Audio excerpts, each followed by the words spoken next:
All right, it is that time once again. Good morning, everyone. Happy Friday. Awesemo.com betting show. Going to talk a little college football, mostly going to be NFL. I am Ben Raza here with my man, Julian Edlow. Julian, happy Friday. As always, my first question, I'm in New York. It's snowing. Is it snowing in Boston? So I'm not in Boston. Oh. I'm in Rhode Island right now. Is it snowing there? It is not snowing. It is one of the grossest rainy days of the year. This is one of my only away times in a while. I do have to work some today, obviously. I'm here. I had a nice relaxing tea time with a buddy later today that I was very excited about. And it is probably the worst golf day I've ever seen. But talking to everybody at home in Boston, there is snow on the ground. So yeah, it's lose-lose for everyone. It's not great here. Not ideal. So I'm going to be burrowed down, sweating golf. Football weather, breaking down these games. And that's what we're going to do here. Certainly going to dive into Oddsshopper, get everyone ready. We're going to try, as chat says, we're going to try to find another Tulsa-like play. You and me were all over Tulsa on this show last week. That went great. Smooth sailing. I wish South Florida was playing so we could just fade them, but we will have to find something else. But before we do, I want to dive in quickly just to last night. Mm-hmm. We saw the game in the South. Falcons, I'll tell you what, when he missed the extra point and they were only up by 8, I was certain that the Falcons were going to find another new way to lose. But they managed to hold on. I didn't have a ton of exposure on the game. I faded DJ Moore and receptions. As you guys saw with the daily prop, that worked out well. What were your thoughts just of the game before we dive into everything? Yeah, that line was so weird. I did bite a little bit. I got the Panthers at minus 115 money line. And I played it for a little bit. I was well aware that I was jumping into a trap.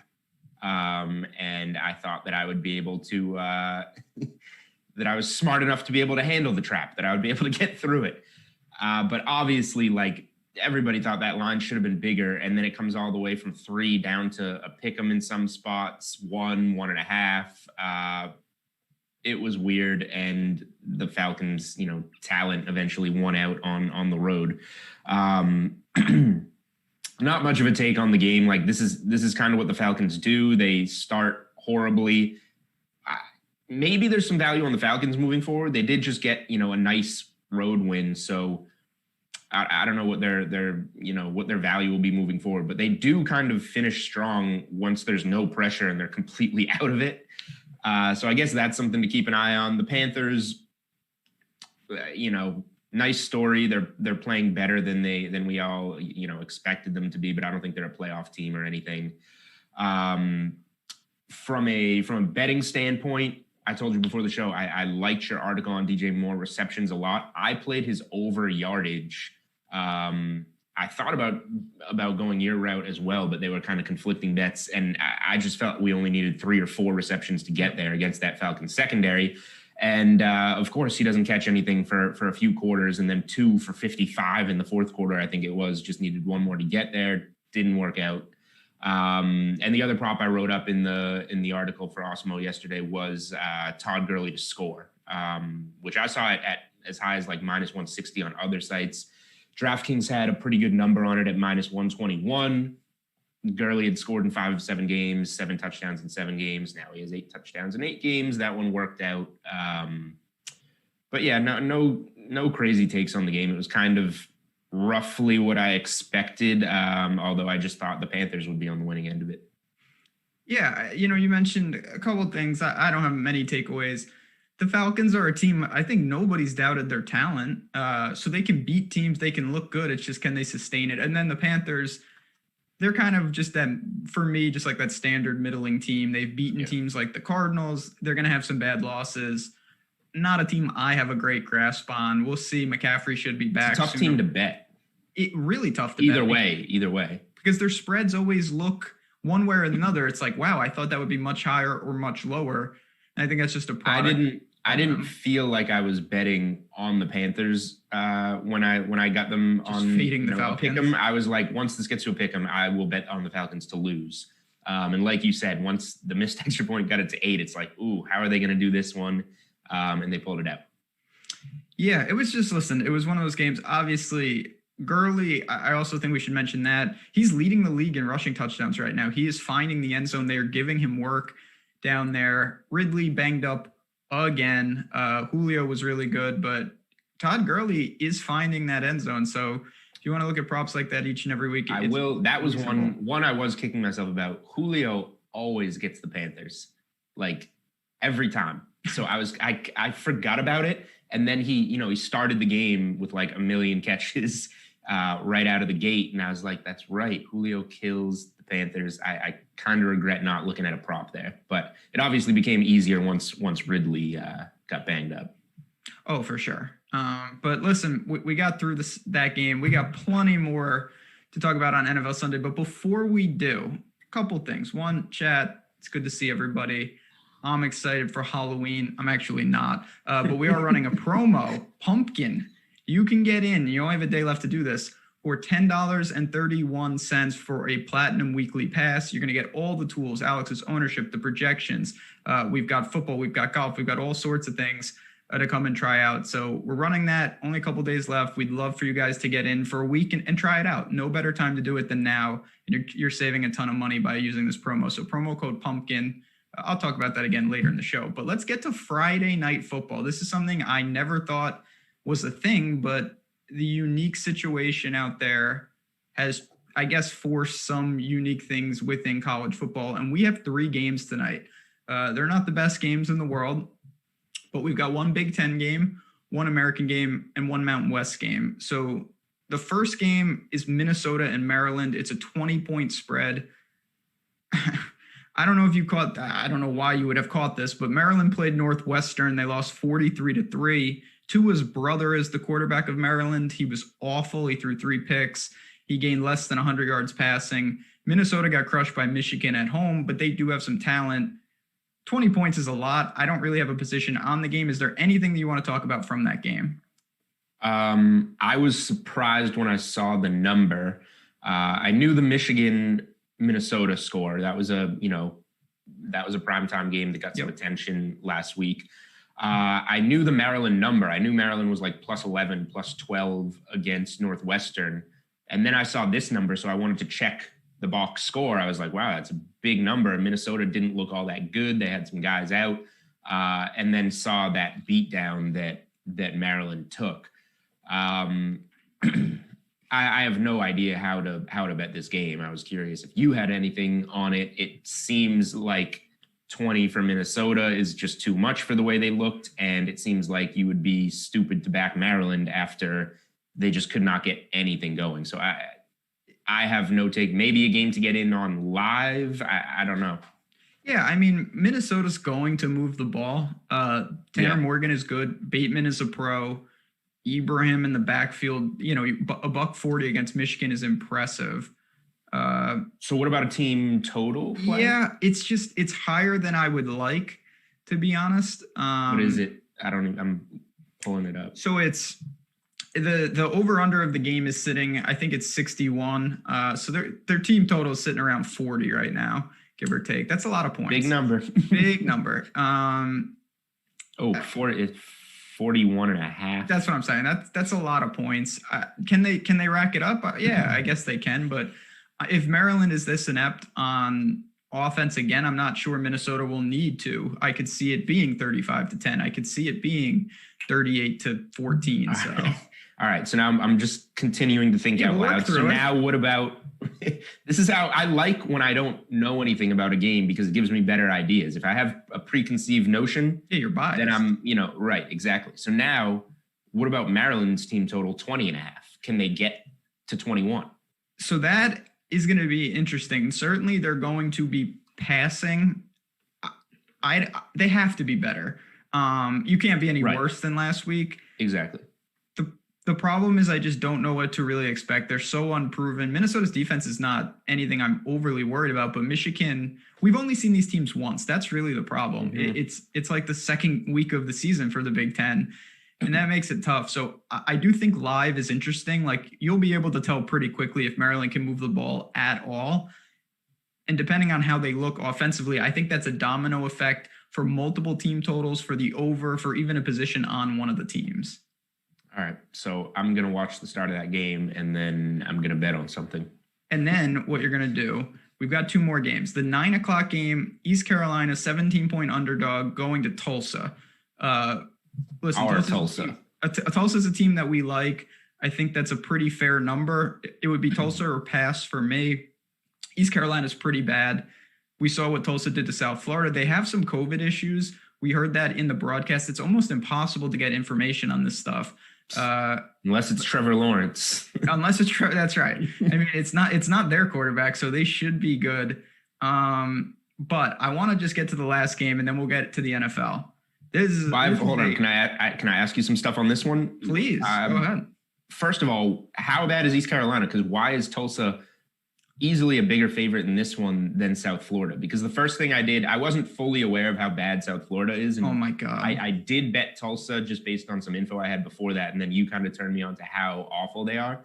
So the first thing I did this week was I scrolled through the board looking for the South Florida game to bet on the other team, and it wasn't there, which angered me. So why is East Carolina so much bigger of a dog? Not so much bigger, but a bigger dog than South Florida was.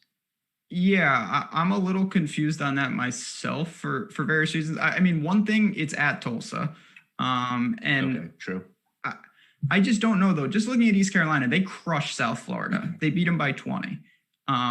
This team played South Florida, and they crushed them. Then they lost to Navy. Hard-fought game against Navy. Navy doesn't throw. Totally different situation. To me, this game is, as much as I like Tulsa, it could get out there. I don't mind.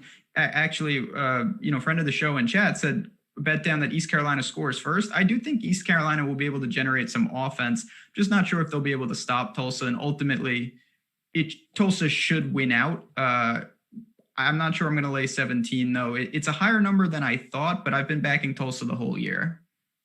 That makes sense. Yeah, but the last game, this is going to be right in, maybe it'll be in your wheelhouse. We've got Mountain West, Hawaii goes to Wyoming. And this is one of the most interesting situations out there. You want to know why I like the Bills? It's because of Josh Allen. You know why I like Josh Allen? Because he went to Wyoming, and I would talk about betting them nonstop. Cash cow a couple years ago. Hawaii comes in, and Julian, you'll be familiar with this. They beat Fresno State in week 1. Now, last night, Fresno State played, and they looked pretty good against Colorado State. They looked very good. They did. But if there is one team that, and I know people may think this is like, oh, this is like Narrative Street. It's not. Hawaii coming into Laramie, Wyoming, where it's supposed to be 20 degrees tonight, is not good for them. The splits are real. They do not play well in the cold. It's 80 degrees in Honolulu. Wyoming plays above altitude, higher than any other place in college football. It is the highest altitude stadium out there. It is very difficult to play in. Hawaii's got a really good quarterback who is a dual threat. They looked great. Wyoming's quarterback broke his leg last week, but they brought in the freshman, and he looked okay as well. They have a good defense that will generate pressure. I'm going against the grain here. Everything on paper would tell you to take Hawaii in this game. I'm taking Wyoming at home. They are notoriously stingy at home, and a team off the mainland coming in there is not a great spot for them. I've actually heard, I've talked to a couple of people that do like Wyoming, so I'm glad to hear that you're there. I will probably tail you guys and play that. You did scare me a little bit doing the quarterback breakdown. Yeah, that was Hawaii has a really good looking dual threat quarterback. Wyoming's quarterback broke his leg last week.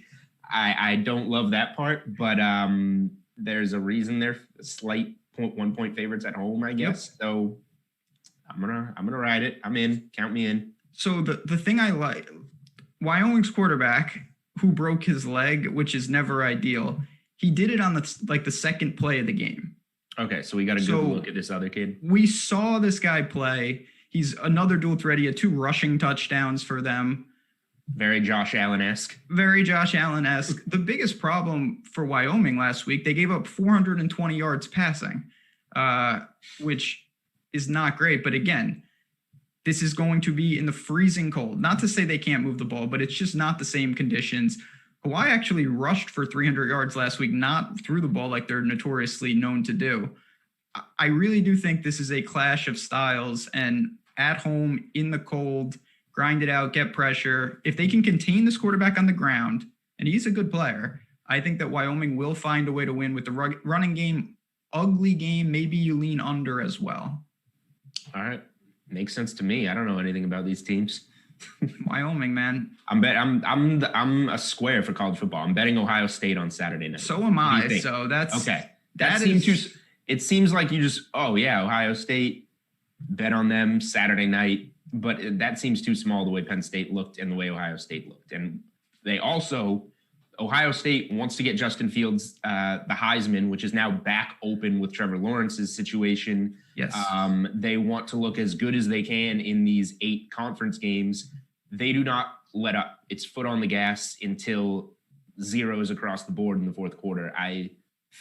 That makes me feel good about betting them at some of these like big favorite numbers we're going to see throughout the season. I'm with you. Penn State, Saturday night. Utter shame for scoring when you don't understand the rules and then ultimately losing the game in overtime, just like Todd Gurley. Big problems there. But you know what? If anyone has questions, I'm going to have an article out today breaking down this 3-game slate for college football. Get in Slack. We're going to be talking that game, but let's move it on. Let's get to the NFL Sunday. We got a lot to talk about here. Here we go. We got some big time games, Julian. Let's just jump into it. Yep. I want to start with the marquee matchup, Jets-Chiefs. Right. Yeah, that's it. I do want to ask you, though, what do you do with a game like that, honestly? It's sitting at 20 points spread. Nothing, right? Nothing? Because, there's no way I'm going to bet on the Jets at any point this season. Like, correct. You can't, nobody's going to bet on the Jets. You can't, historically, you can't back the Chiefs or anybody in this spot because I forget the numbers, whatever it is. Like going back to 1993 or something, there's like 8 of these 3 touchdown favorites. And I think the favorite's 2 and 6 against the spread. Something, don't quote me on that, but those are the rough numbers. Like one of the teams that did cover it was the Patriots in week 2 last year against the Dolphins in that like 43-0 game. But generally these 3 touchdown dogs find a way to do it. Here's how you can maybe bet this game. One thing, if Le'Veon Bell needs to get familiar with the Chiefs offense, if the Chiefs want Le'Veon Bell to score in this game, he will score in this game. So like if there's a Lev Bell touchdown prop, if there's a low Bell rushing prop, he looked pretty good on limited carries last week against Denver. Maybe you do a little something with Bell, but in terms of the numbers, like, no, I'm not teasing the Jets up to 26.5. No, I'm not teasing the Chiefs down to 14 or whatever. Like, I want no part of any of these numbers or total because it could be 35-0 Chiefs. It could be a much closer, higher scoring game. I want nothing to do with any of this. As we bring up the matchup page, we got the old Chiefs money line sitting at -2,000. I do think if there's one lock that I'll give on this show, I think Chiefs money line is going to. That's what we do on this show. 1-0 is 1-0. Please, people, don't bet that. That will be my whale play. It's not shocking to see that literally all the handle, all the money, all the tickets are on the Chiefs. No one's going to back the Jets. It's going to be Chiefs or pass. It's a clear pass for me. I'm not betting a game where a team can be up 28-0 and you might get backdoored. That's just that. I don't do things like that. But let's get to real games now. I did want Lev Bell is kind of interesting. See where those props come out. I want to get to the big time matchups. There's divisional matchups with major storylines. The first one, the Steelers are the undefeated team. This is a tough spot, though. Coming off a game where they honestly almost blew it, probably should have. Now they go into Baltimore. That is a big-time matchup. The Ravens are coming off the bye. They're a 3.5-point favorite at home. Great game. We know that. Great betting game, though. I do like Baltimore. I haven't bet the Ravens yet, but like you said, the Steelers almost came undone last week, but it worked out against the Titans, but that's the Titans. This is the Ravens. The Steelers are due for some regression. It feels like The look-ahead line was like 5.5, 6, and then Pittsburgh wins that game, and now it's 3.5 or so. The Ravens are a little bit easier to forget about coming off of a bye. We didn't get to see them dominate anyone last week, but John Harbaugh is Baltimore's head coach, 10-2 straight up out of the bye, 9-3 against the spread. Last year's game for Baltimore out of the bye was the undefeated Patriots coming to town. The Ravens were 3-point dogs at home and just walloped them 37-20, basically ending the Patriots run. The Patriots since that game are 6-9 since that game in Baltimore. I remember not that. Not a good team. We'll talk Bills Patriots later because we certainly that's will. Getting out of control. But yeah, it's a Baltimore spot for me. They didn't look good, obviously, in that primetime game against the Chiefs. I think that's on people's minds, and it's going to swing the other way, I feel like. This is a spot for Baltimore. Yep, buy low spot on Baltimore. I am going to wait just because it's sitting at 3.5. I don't think it's ever going to hit 3, but if it does, I will pounce immediately. You mentioned, you summed it up great. Coming off the bye, feel like they're a little, not that their stock is depressed, but I feel like people have said Lamar hasn't looked as explosive. The Ravens have been a little sluggish. And the Steelers, yes, they are undefeated in record, but I'll be honest. Does anybody really think that they're the best team in the AFC? Like they're a good team. No. I don't think that's the answer though. And honestly, I don't think they're the best team in this division. I expect the Ravens to win the North. So it's an interesting Baltimore division week as well on the futures because you can get them at like minus 120, which once they hopefully win this game is just not going to be there again. Yeah, I mean, if you want to take the cross comparison, obviously, minus 120 there, they're minus 205 on the money line for this specific game. Right. So they should win this game, and if they do, that number is long gone. Mm-hmm. So that is interesting. Now is the time to buy if you want to do that. Yeah, this is a game I think you can look to some. I want to see what the props come out. Now, we know the Steelers are a good defense. Hollywood Brown, to me, could be in a situation where he gets over the top. Mark Andrews has the tougher of the two matchups. But overall, I just expect the Ravens to be ready. This is a big-time matchup and a big-time game. So it's a good one. You know me, though. I lean to you on these. You like the Ravens. I'm there. I like to go to just the garbage games, the dumpster dive games. It always works out. Now, the Browns last week, I got a good number, and I pushed because they missed the extra point. Right. I got some Browns money line live, which worked out. Okay, that worked out. What do you make of Cleveland again this week? Interesting matchup against your boys, the Vegas Raiders. 2.5-point favorite at home for Cleveland. To me, it seems like another pretty good spot for the Browns. Are you interested in backing them once again? I can't decide on this game. I obviously want to go against the Raiders and believe that they're going to lose this game because, once again, I'm in a spot where I need them to lose this game if I'm going to have any chance at under 7.5 wins, which is just not looking good. But I go back and forth. Like, no OBJ is probably what's getting us under 3 here, which is nice because I don't hate the offense without Beckham. Like, obviously, Higgins looked great. Bryant filling in at tight end looked really good. I think the Browns will be fine, but I do worry about the bounce back spot for the Raiders. One thing did go my way last week. The Bucs killed the Raiders. That helped me in everything futures-wise. That was like the first game this season where a game actually helped 2 of my futures at the same time. Normally, it's been going the other way. Nothing wrong with that. But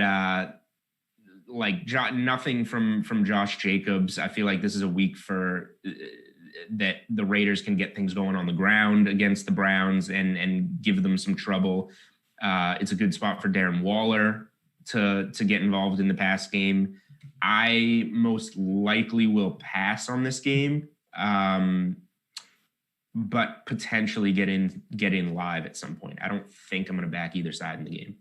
I'm going to stick with this theory, and he did not play great last week. He still got into the end zone late.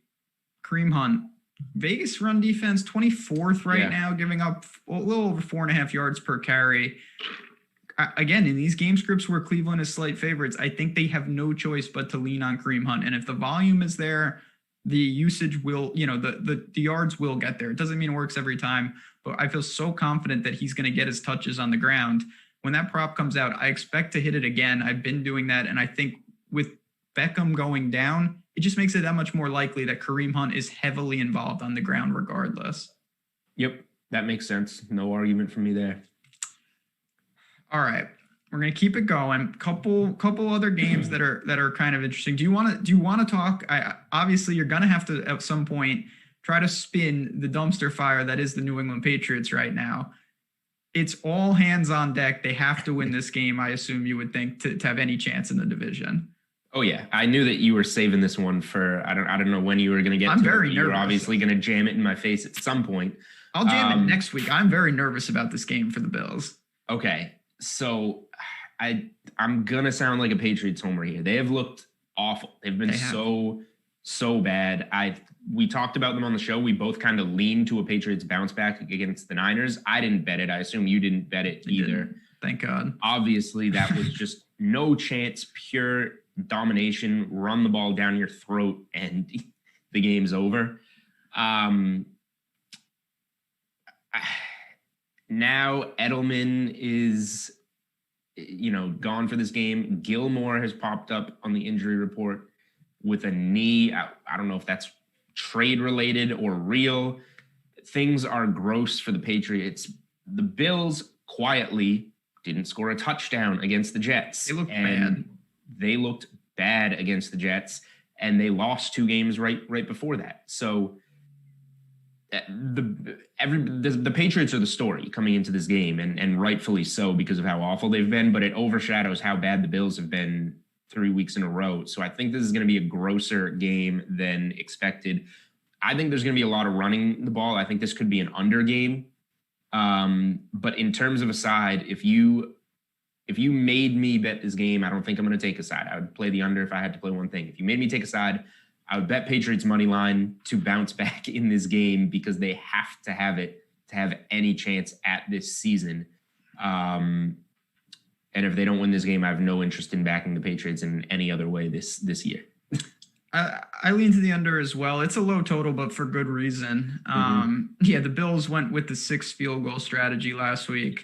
They held the Jets to legitimately no yards in the second half. I know it sounds kind of crazy, but as crazy as this sounds, the Patriots offense at times is Jets-esque. They have nothing going on. I agree. They have zero. And I could see the Bills defense once again really putting the stranglehold on. Now, Josh Allen, the key to this game is avoid the turnovers. Belichick's done a great job against him. He's got the weapons. We'll see if John Brown plays. That would help them. I think it makes the offense that much more dynamic. If everyone is good, if Travis White is in and these guys, they should win this game. I don't even need White. Like, who do you want him to cover? There isn't a weapon that you need to shut down. Fair point. Just throw another linebacker in there and stuff the run. Like, again, in a low total like this, I'm not, even though I think the Bills are the better team, I'm not running to the window to lay 4, though. I'm just not. Yeah, it's going to be a gross game. I rarely do this, but I would consider, and I may end up playing a moneyline parlay of Bills-Ravens. Like, I like both those games. They're both sitting around 4. The money lines are around minus 200. That'll push it up. I don't have it in front of me, but around even money, a minus 110-ish. I think they both probably win the game straight up. I just don't really want to lay that 3.5, 4 in these type of games. That's fair. I could definitely see these being field goal games. So that makes a lot of sense. The one piece from a Patriots standpoint that I'm curious about is Gilmore, because you need Gilmore not only to play, but to actually be locked in and not thinking about getting traded or wanting out or whatever. If Gilmore plays and is locked in covering Diggs, that really helps to the under, and that really helps to keeping this game closer and in check for the Patriots. If Gilmore winds up not playing, there's zero chance. Yeah, that's fair. I do want to say real quick, chat, as you guys know, if you watch the show and you're familiar, what you see on your screen right now is our Oddsshopper product. It's totally free to go check out. You're going to get the best prices. You can shop the lines. You can search by player. Jordan's got the game pages up there, which has everything you need to look. It's really important to see this stuff. It's not going to make or break your situation, but you can see some things that you say, okay, maybe, Julian talks about this a lot on the show. Sometimes they're the best bets are the ones you potentially hold off on. And I use Oddsshopper a lot, almost as a double check. I go in and I make sure, am I not missing anything? And if I see something concerning, maybe I hold off on a bet, and that can be just as valuable as placing one. So keep that in mind. The other thing, on this Friday morning, I'm going to ask for some likes, chat. You guys know the drill. My God, it's really snowing here, man. I can't believe this. Yeah, it's now snowing in Rhode Island, if you were curious. It was not when we started the show. Yeah, snow. I'm going to ask for likes on this snowy day. I need to run hot in the golf. I am trying to will it while I'm on the show. My personal tee time is not looking good later. Yeah, you're doubtful for. I was going to play you in Showdown, but apparently your tee time, no dice. I hope you're good with me shooting a 120, because that's right in my wheelhouse. My first and last golf adventure of 2020 has come and gone. Is there any other game? Are there teasers? The floor is yours for this Sunday NFL. There's several other games that we can talk about. Chat, if there's a game you want us to touch on, drop it in. But is there any game that caught your eye specifically? There is. And I wrote these ones up on Awesemo, so you can go check out that article. There are a couple, but two spots that I really like. I like the Rams -3.5 a lot. Kind of square, trappy spot. The Dolphins are coming off a bye. The Dolphins are starting Tua for the first time. The Rams are coming off a short week, traveling east. None of that concerns me, and I'll bring up the numbers on it. But first of all, Tua had a really good offensive line at Alabama, very well protected. He doesn't have that in Miami, and now goes against Aaron Donald and that defensive line.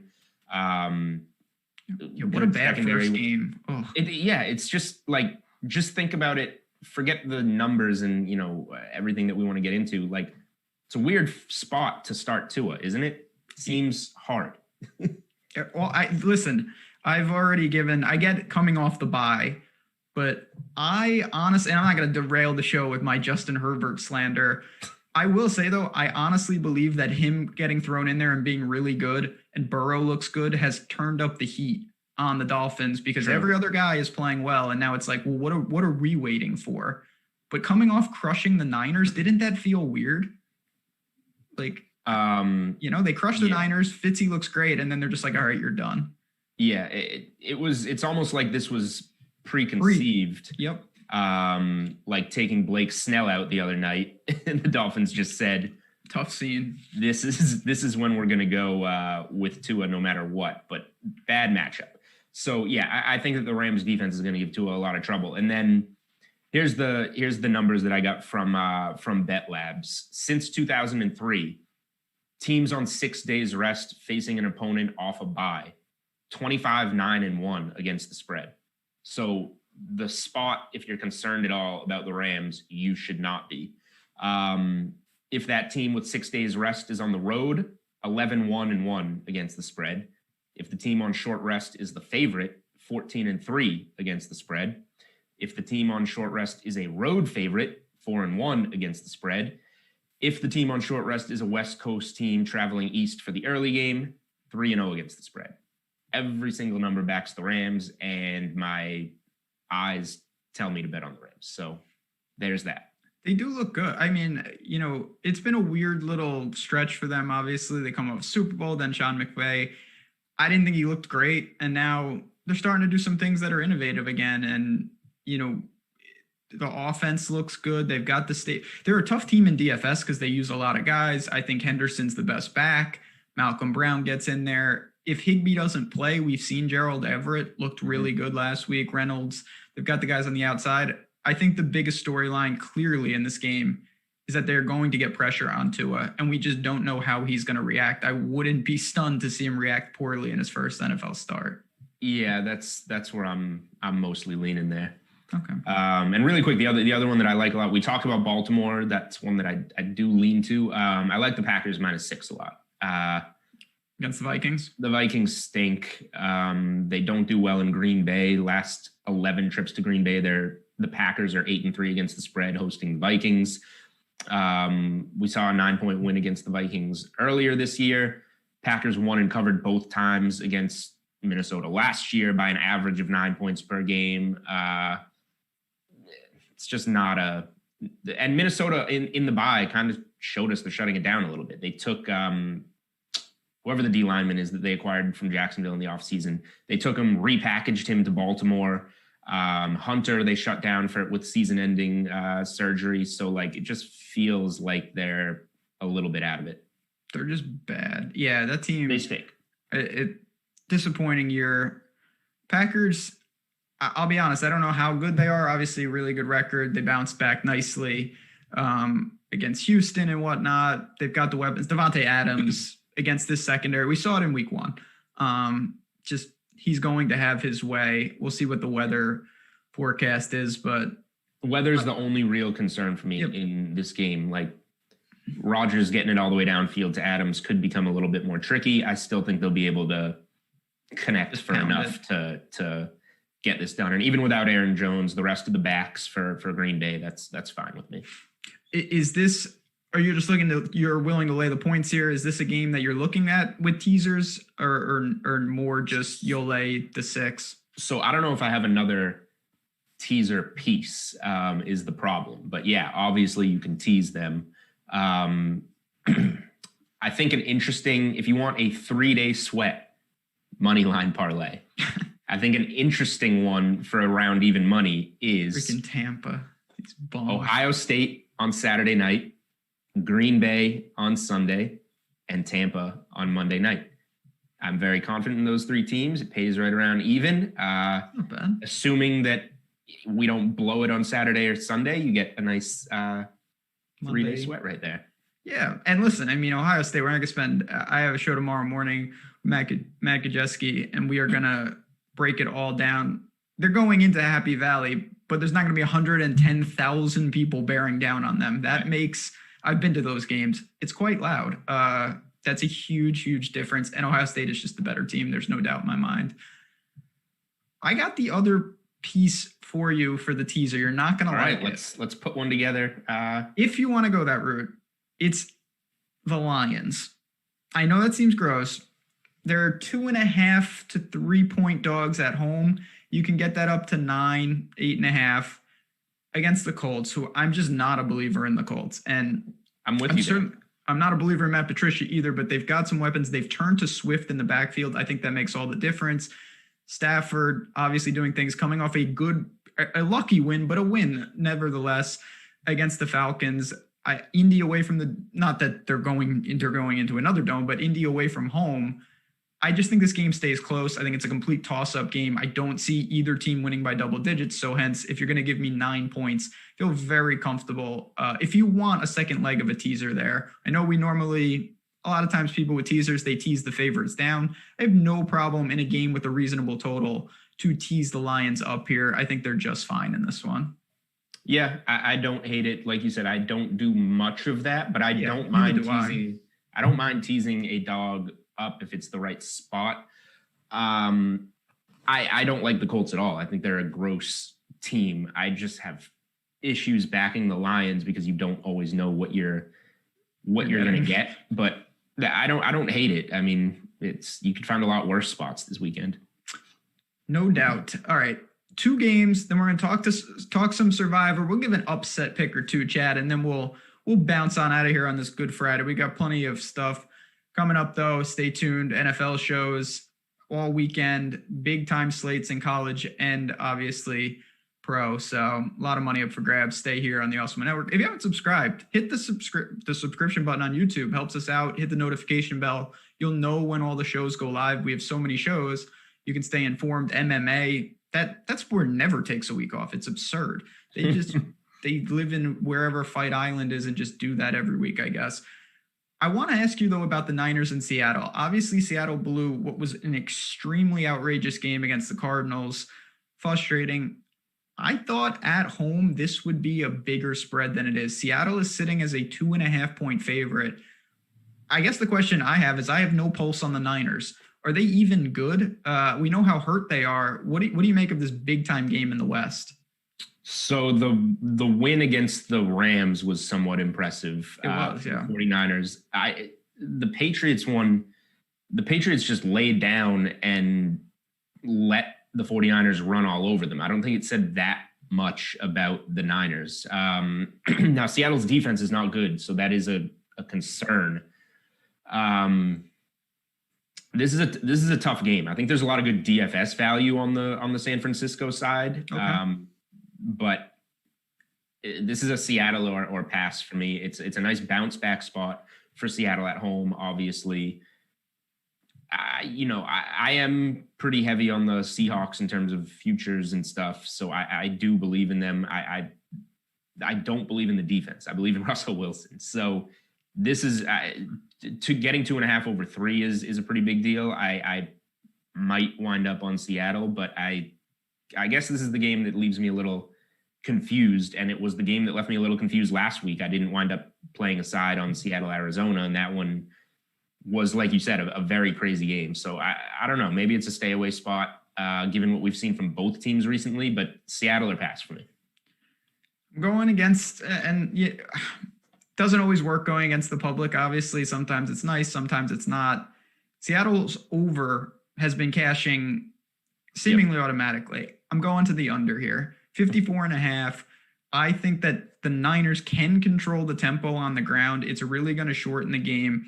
And as bad as these defenses are, not particularly the Niners, but more Seattle, they're bad through the air. And that's not really exactly what the Niners want to do. They're still top 10 against the run in rushing yards allowed per attempt. I think they're decent there. They can slow this game. Obviously, there's going to be some success, but 54.5 for a total with a game with the Niners, I think we would have said is ludicrous before the season. Now, I know some of those guys are hurt, but to me, this is going to be a grinded out divisional type game. I think both teams end up in the 20s, 27-21 type game. I'm going to lean to the under on Seattle, and that is scary. Yeah, I don't hate that take.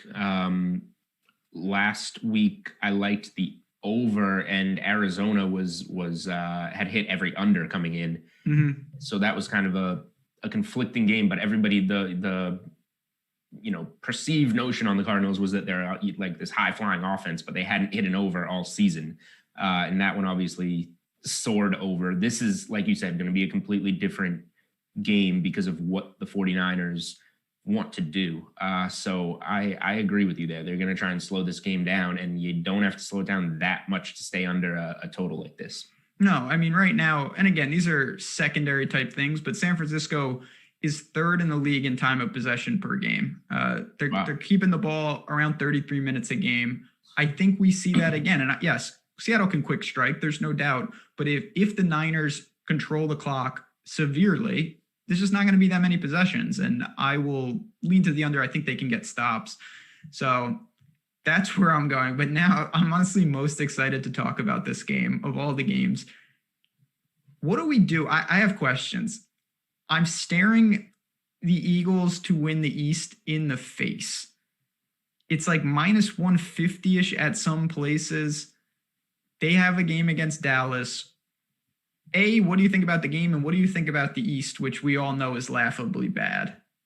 So the game, assuming Dalton is out. Yeah, Ben DiNucci. Yeah, I was going to say, I don't remember his name. Ben DiNucci. There we go.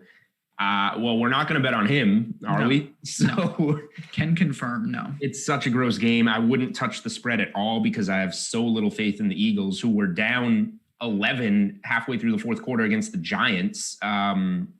Should have lost. Pull a miracle to win that game. And then they're playing against a guy that can't even run in a straight line without tripping over himself.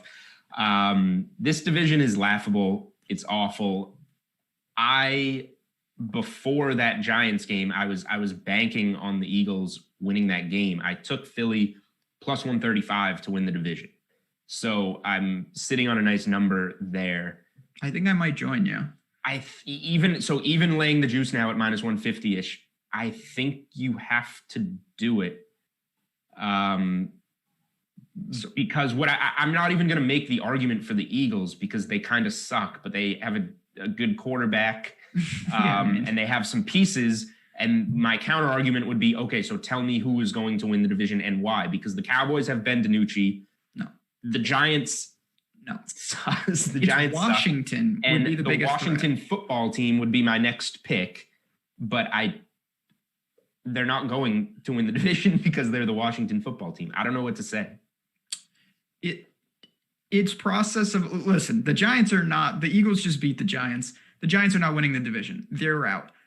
The Cowboys just got rolled by Washington, and now they have Ben DiNucci behind a line. Like, he's lucky if he survives a game. They can't protect anybody. Who's the next guy? Yeah. Garrett Gilbert, who that's Texas, right? Yeah, it's not great.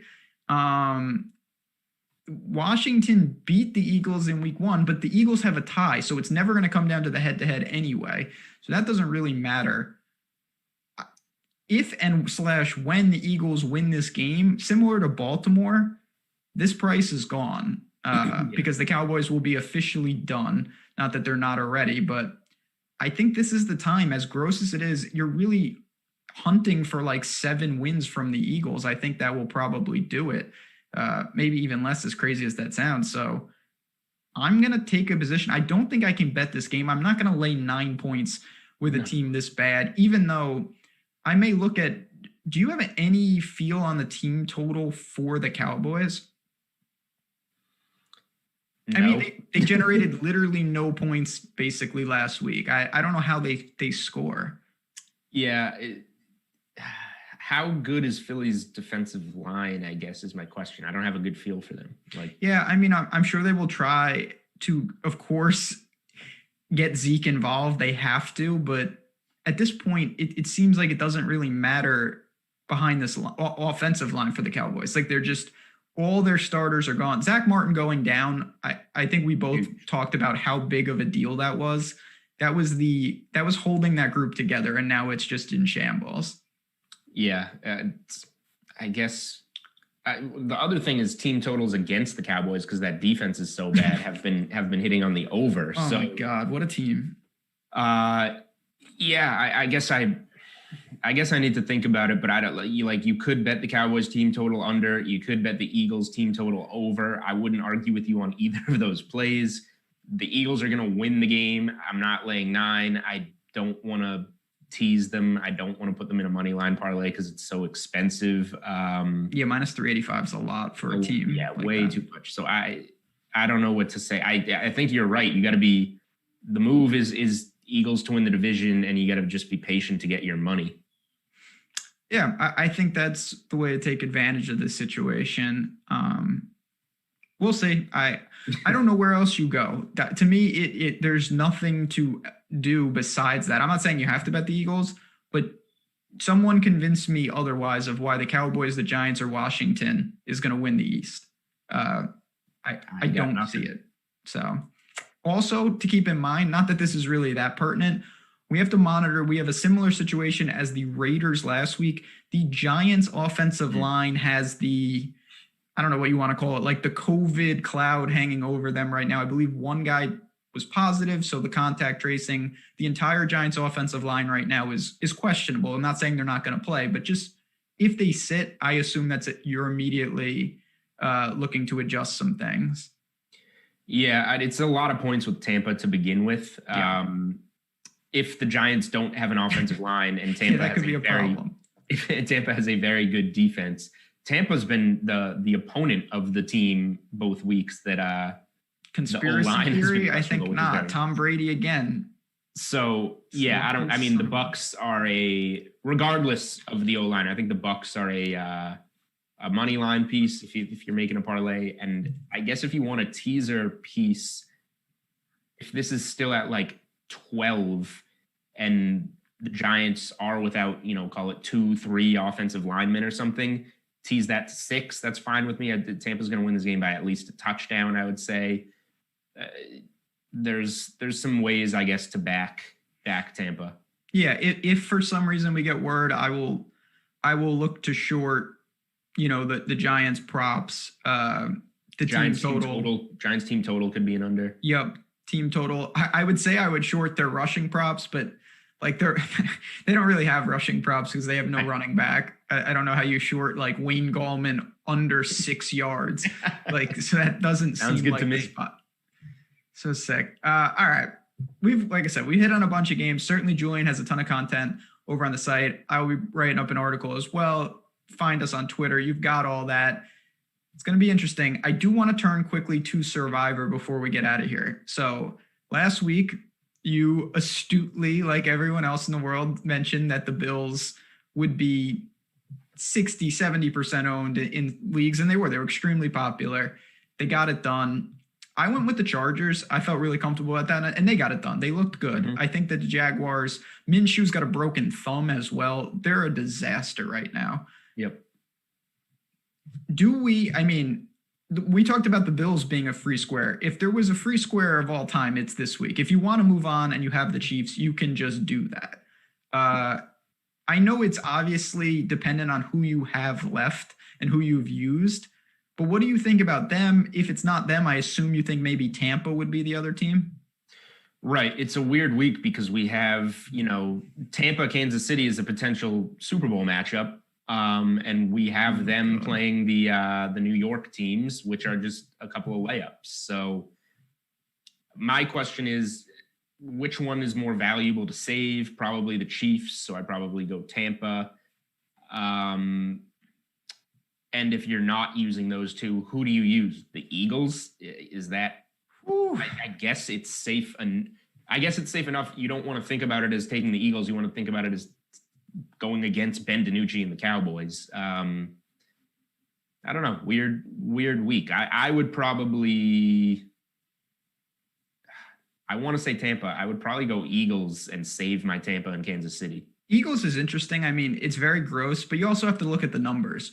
If you're telling me you get a 9-point favorite at home, that money line is sitting almost towards minus 400.